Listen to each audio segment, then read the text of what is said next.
You're sitting in a waiting room. No phone, no music, just you and the ticking clock. A minute passes. Something restless stirs in your chest. An itch you can't scratch. You reach for your phone before you even notice you're doing it. But you weren't in danger. You were just alone with your thoughts. So why did it feel unbearable? In 2014, psychologist Timothy Wilson put people alone in a bare room for up to 15 minutes. No books, no windows, just their own minds. Beforehand, most said they'd enjoy the quiet. Then Wilson gave them a device that delivered a mild shock, one they'd already said they'd pay money to avoid. Left alone with only two choices, silence or shock, a quarter of the women and 2/3 of the men chose to shock themselves rather than sit still. One man did it 190 times. People chose pain over stillness. Why? Go back far enough, and silence wasn't peaceful. It was often the sound of a predator that had stopped moving. A brain that relaxed during silence didn't always survive it. So evolution built in a hum of vigilance, a mind that treats quiet as a signal to start scanning for threats. That hum never fully switched off. There's a second piece to this.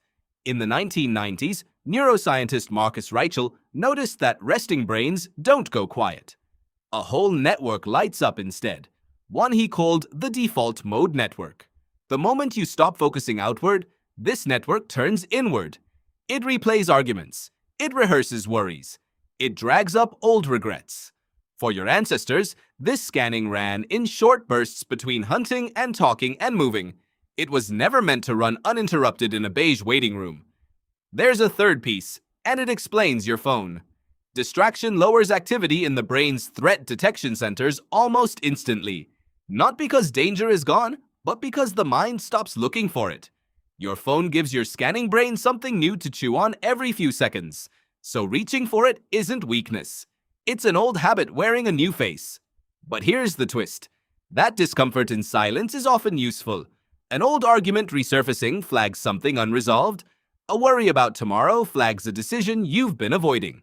Silence isn't empty. It's a diagnostic tool your ancestors relied on long before anyone called it mindfulness. People who sit with that discomfort instead of drowning it in constant noise tend to show lower anxiety over time, not because the alarm disappears, but because they let it finish its cycle. Which brings us back to the waiting room. The itch isn't a malfunction. It's 100,000 years of instinct, still running, just aimed at a world with no lions left in the grass. Next time silence feels unbearable, you don't have to reach for your phone. You could wait.